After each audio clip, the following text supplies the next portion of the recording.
Welcome, in front of me is a ZTE V9 and I'll show you how to hard reset this device. And we will do it using the settings. So to do so, we'll actually open up the settings app. And from here, go to privacy. And you will see factory data reset. So just tap on it.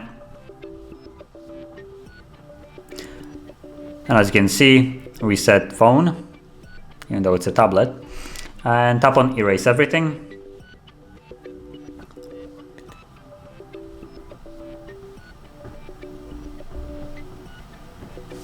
And now the phone or tablet will begin removing all personal data, and it might take a couple of minutes, so just be patient with it. Once it's finished, it will automatically reboot itself.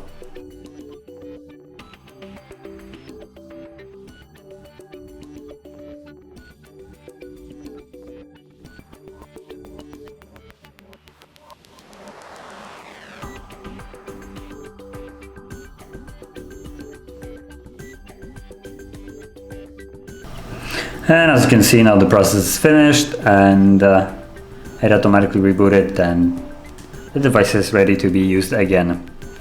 So that is basically how you perform the reset, and if you found this very helpful, don't forget to hit like, subscribe, and thank you for watching.